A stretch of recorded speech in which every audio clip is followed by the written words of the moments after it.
So we're heading into autumn. But what board games did we play in August?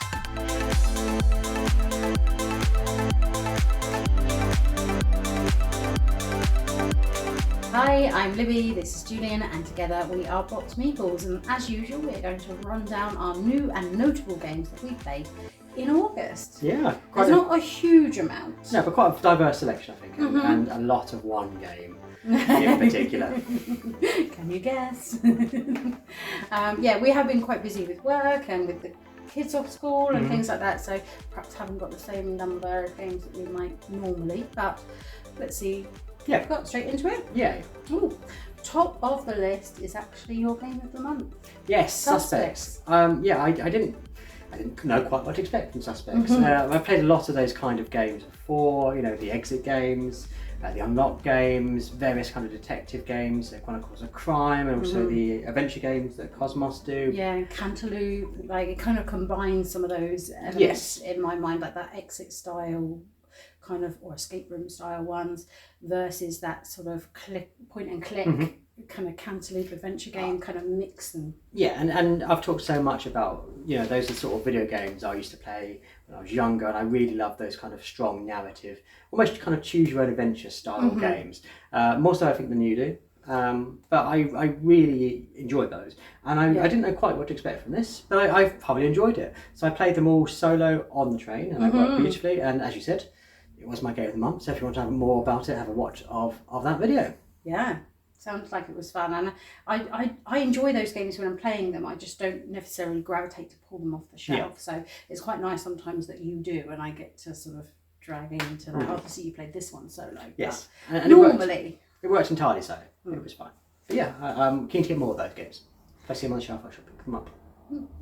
And of course, if you didn't guess it at the start, the game that we were alluding to have played quite a bit of, even though it only came out right at the end of the month, is Disney's Lorcana.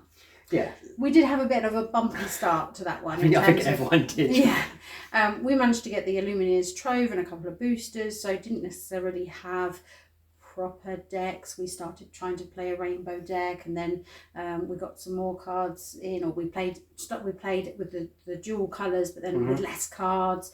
Now we've sorted ourselves out. We've got starter decks of everything. We've got a load of extra cards. Yeah, we had a friend who's really generous and gave us, I think, practically every, you know, the early less rare cards. So we have everything to build a solid grounding for every colour. Yeah, we're just missing some of the super duper cards. So, you know. But I think there's an assumption lots of people have that this is a very expensive game to get into, and that is true if you get really into it, if you dive deep into it. They do tempt you with that, don't they? I mean, even in the starter decks, you get this booster pack, and there's going to be a great card that's not in one of those two colours, don't you? And so then that just tempts you to get the other starter deck, and then you get some more starters. There's I might as well get the whole lot, and then you're into the boosters like there's no tomorrow. You get a folder, and then there's gaps in it, and you start fill them. Yeah. But if you're interested in Lorcana, what you should just do is buy 2 starter decks. So that's about £34, probably £36, which is, you know, what you pay for a medium-sized board game. You'll have a solid game there. Yeah. Might get a little bit repetitive, but I think you'll be able to feel what it's going to be like, get a good taste of Lorcana and work out if it's for you. Well, and I feel with 60 cards in your deck, it's going to take a while to be repetitive, because you don't actually get through that number of cards in play, and it does add that randomness to what's going to come up. Is it going to be high ink, low ink? So every game is still going to feel different even at that level. And then of course there are some great cards that you can try to get hold of to mix into that, but whether they'll even come up in gameplay, who knows? But yeah, really enjoying trying to sort of discover and develop what the different colours are doing mostly, and kind of you've been playing mostly blue and steel. I've mainly been playing emerald and ruby, and just seeing kind of what tactics different ones have in terms of, do they heal, do they damage loads of other people and take lore away, or do they gain lore really quickly, can they add to the inkwell quicker than I can, and trying to sort of see how it all clicks together and work out how we would develop a deck is interesting. I think they've really hit the sweet spot of it being simple to explain. We've heard it so many times, but actually really deep. You know, those decisions of what am I going to get rid of in my hand to turn into ink, which allows me to play the cards. Do I hold out on this kind of 7 value card knowing I won't be able to play and it's going to take up space in my hand. What am I used to dry now? Should I get some items out? There's so many decisions you have to make. And it does feel quite interactive as well. It's not a solo game by any imagination. No. There's lots of engagement with the opponent. That race, and I like the fact, this has been talked about a lot, that compared to like Magic, which is can you destroy your opponent, in this you're just trying to score 20 points by doing your law. So there is that decision about, do I slow the opponent down or do I just focus on getting the law? And I think it's really... You have to get that balance, don't you? Because you can't just go for law. It just won't work. You have to keep them at bay as well. So it's when to go questing, when to do this, when to do that, to kind of just get that balance right. And that's part of the intrigue of the game. Yeah, it's thank goodness it's a solid, good game. And for my first trading card game, I think I've kind of struck gold. I really enjoyed it. Next up on the list, oops, pushed the wrong button. Codenames Duet. We haven't played it in a long time, but Codenames is a great game, full stop. Great for when you've got like a bit of a gathering together and things like that, a bit of silliness and trying to wonder why someone doesn't understand why you've connected 3 of these absolutely random words together. It's such a fun, and what's good when you play the duet mode, and I think in a way that I prefer the duet mode to the normal Codenames, because you're often playing it with someone you really know. Obviously we're getting married, so I know Libby very well, and then often when you're playing in groups and you're playing with the person you know really well, you kind of got an unfair advantage because you're like, oh, waffles, and then that what seems really so when you're playing with that person and a combined objective, it gets even more tense and fun when you're like, why are you not getting this really obscure reference to one random thing that happened in our lives? Yeah, do you not remember that magical moment? The waffle moment. How did you forget about that? It's quick to play, nice to have in the evening. We played Codenames games so many times. But yeah, the duet one works really well. Yeah, I enjoyed it. We played Isla, which is a lovely game. You'll see some more on that coming up shortly. It's a roll and write, kind of. It's got some extra bits going on, which is what we always like about those kind of games, when they're roll and write plus, it has these other cards that you're collecting and you've got to get the correct path to get the things to get you the extra points and all this kind of stuff going on. And the coloured dice and what you are allowed to move with is really interesting in this game, like that as well. Yeah, it's I got a chance to be playing the solo game, which I've been feeding back on. I've been playtesting the solo game ready for the Kickstarter, which actually works really, really well. Yeah, it's a weird game because it's not strictly a roll and write, but there is obviously drawing elements in it. It does feel like a fusion of the best bits of a roll and write combined with what's good in a board game, because obviously you've got the tiles are coming out and that's affecting gameplay. It does feel quite diverse every time you play it, and I think it worked really well solo as well. So it's a nice one. Keep an eye out, because we're going to be talking about that at greater length in the future. We're so in sync. Again, I can't remember if we mentioned it last month or not, but we have been playing more Rogue Angels. And I believe that's on Kickstarter. So Kickstarter right at the moment. If you like Mass Effect, if you like dungeon crawling, if you like really well written narratives, get on board this. Like spacey games. We've done a 5 reasons to be interested in this game. Everything we said in that video, quite an old video now for us, still true. Yeah. And we've got more content coming up on this in the future, as we kind of work through the new chapters that have been written by Neil. A fantastic guy, really lovely fellow as well, who's designing this. Hope it does incredibly well. It's already been funded on Kickstarter. We just need to work through their stretch goals, which is going to help everyone out. Yes, yeah, no, really enjoying that game. Fantastic. So go do check that out. I'm sure we'll put a link in the description. If I remember to put it in. I mean, obviously we played Root. I don't even need to mention that. But let's go back to Santorini. We even had a video on that. I surprised you with a shock game. You had a second look at Santorini because you once thought that you hated these kind of games. I thought I did. And then Boop had made me think, actually, do you? Or were you just not ready for them at the time that you were playing them? It turns out, guess what? I was right. So you got a lucky find in a charity shop, and really enjoyed it. It was good. I think I enjoyed it probably more than you because I kept on winning. But have a watch that video if you've not seen it. Kept on winning. It's slight exaggeration there. Every time. 100% of the games. Did I not win one of them? You didn't know. Oh. Legend. Sounds like we need to get it to the table again, doesn't it? We also have been playing Zoontalis, which you would have seen us painting, hopefully. There are a couple of painting videos there where we use the models from that. We've been playing that. I'm really enjoying it, and with your girls as well. Really fun for them to have that kind of game. Yeah, as we said in the videos, you do feel an attachment to your clans once you've painted them. We've only been playing with the ones we painted, and obviously we painted a clan each, and the girls painted a clan each, and they're the ones we've been using in the game. And it's really accessible for families. Really accessible rules, different modes, so capture the flag, just a skirmish, battles. It works both as 2 players, it works with 4 of us. Fun game, simple to play, great. And it's on Kickstarter soon.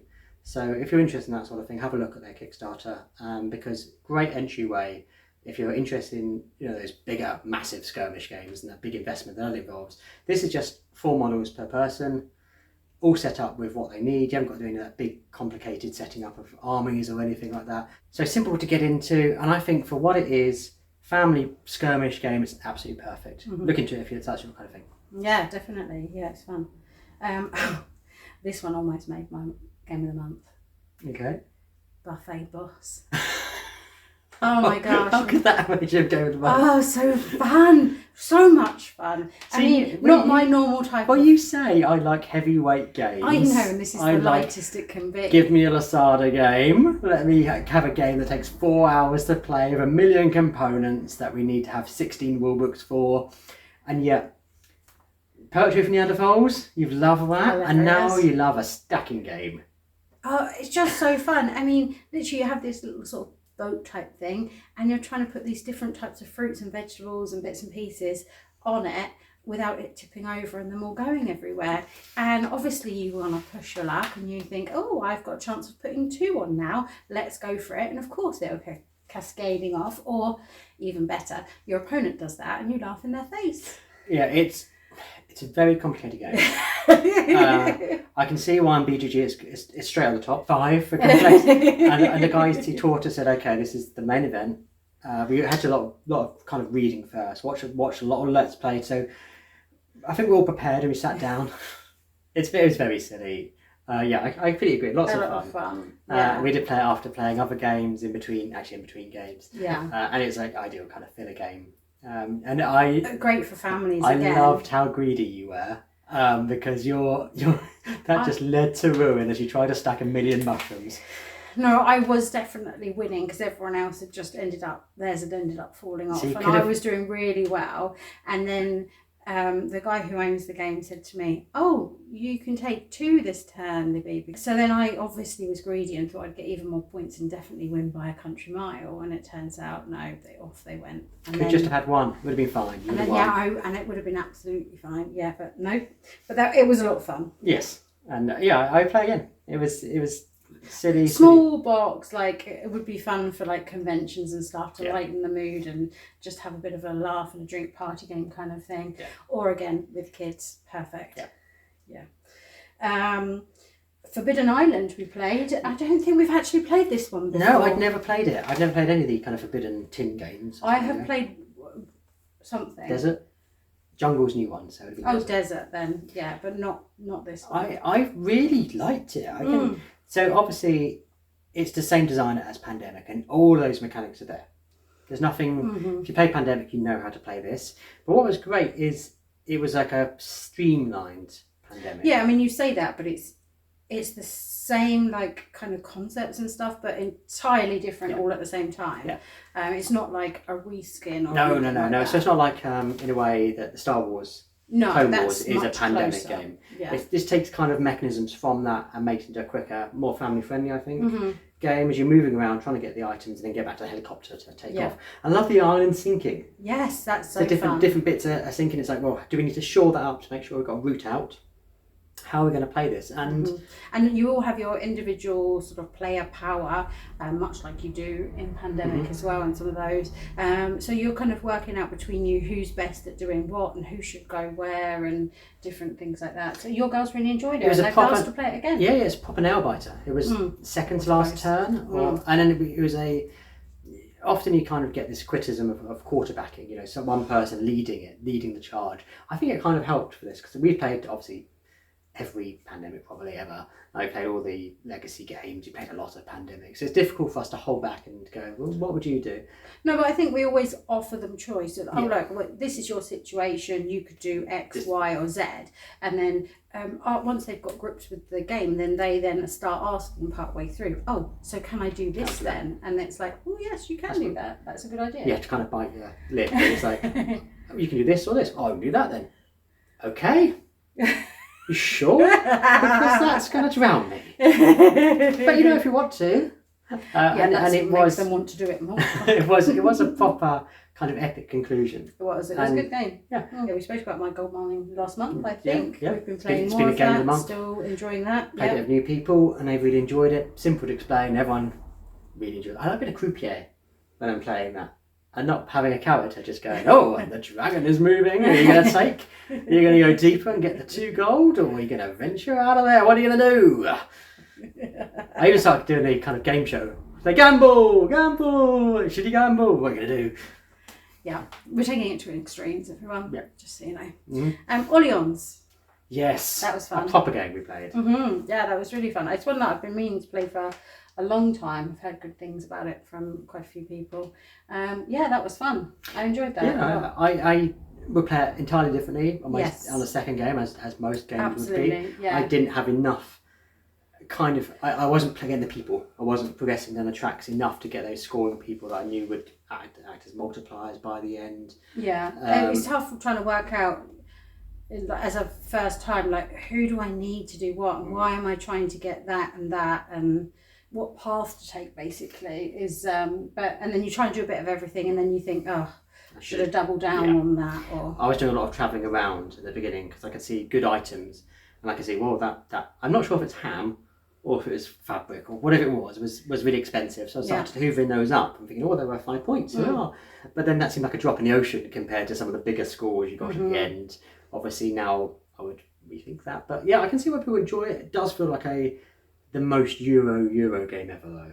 Yeah, it's like a traditional, typical Euro. So if you like that kind of thing, then check it out. If you've tended not to like those, I don't know that this one would change your mind. Change your mind, no. And it's got a classic cover on it. Like, you just think, if it didn't have a reputation, you would look straight past that in a game store. I'm pleased I played it. I'm not entirely convinced it's for me. I think there's other kind of those style of games I enjoy. I think the problem is you're so used to some of those types of games having had a reboot and a reskin and being made sort of prettier, slightly more modern art. Maybe that maybe it felt a bit like Burano in a way. Only with that, you're building the towers and you're building the buildings, and that had lots in a similar way. Had lots of things to consider where you're going to send your workers. Just had other mechanisms going on. I think I kind of missed those. Yeah, well, I think that's the thing with some of those sorts of games. They really shine once you've played them a few times and you've really got your head around what path you want to take and why. And whereas when you're playing your first couple of games, you're kind of haphazardly doing what your cards allow you to do just because for a bit, and then it sort of starts to click a bit too late at times. And I think after one play, it doesn't shine as much as it will after a few more. So I certainly want to play it again. I'll play. Yes, if someone said you play it, I would say sure. Feel like I can get all the cogs together and get that puzzle working correctly. Yeah. And my game of the month is the last one on the list, Tidal Blades, but this time Heroes of the Reef, the first one, because we've played Banner Festival a few times over the last few months. Which we really enjoyed and really love that world that Tidal Blades presents. Can't wait for more from it. But it really made us want to dive back into that other game. That was the ironic thing. The kind of more light filler game inspired our friend to bring out his massive game. He's like, well, he's only ever played it solo. He never played it in a group setting, and he's got the big fancy version. And it's great to just play it again with all those nice components and and playing in a bigger setting. So I think we've played it 2-player. Might have played it 3-player once. We haven't played it 4, which is a maximum player count. Yeah, which is what we did And that was good because then you have more, almost a race to attack the monsters because you get so many points if you get involved in that. And also some of the other areas, particularly if they have things to do with what your special ability is. So my one, I was able to take extra actions on one of the areas, and so I really wanted to get in there and take advantage of that bonus, but obviously once the spots are full, then you can't do it anymore. So with 4 players, it's kind of like, oh no, gotta get in there on this turn when I was really hoping to get something else before I went there to be able to do something else. You're trying to work out again, trying to maximize your puzzle, aren't you? And it's really interesting to work out whether you're going to sort of double down and try and go up on which die or when. Are you going to kind of evenly push up, or are you going to try and max out points on 1 or 2 certain areas? Are you upgrading your abilities? Are you just going to fight monsters? One of our friends concentrated on when the judge was there, just stalk those the judge. extra points for that. So there's loads of options, loads of things to do, and you're often thinking, oh, I want to do that. Oh, I can't, I haven't got enough fruit. Okay, so and you've got to build that path of what you want to do with what you need to get, constantly trying to back up of what you'll do after this thing that you're trying to do, and try and sort of combine things, which is really interesting. Yeah, so it's been a mixed selection really of games we played this month. But what have you been playing this month? Do let us know in the comments down below. If you've played any of the games we've talked about, let us know about that and your experience of playing those. And if you've played any games that you think, well, you like that, try this, also do let us know in the comments down below. Yes. If you're new to us, we post a video on YouTube at least twice a week, always about board games. So if that's the kind of thing, consider subscribing. Welcome to the channel. And like videos, that helps. So if you are enjoying it, do like the video. Yes, and of course, if you're interested in board games, we buy from our friendly local game store, and that is Chaos Cards here in the southeast of England. If you're not local to us, they do also have an online store of which you can get a little bonus extra discount if you add the code that's in the description into the checkout basket. As always, thank you so much for watching. Bye.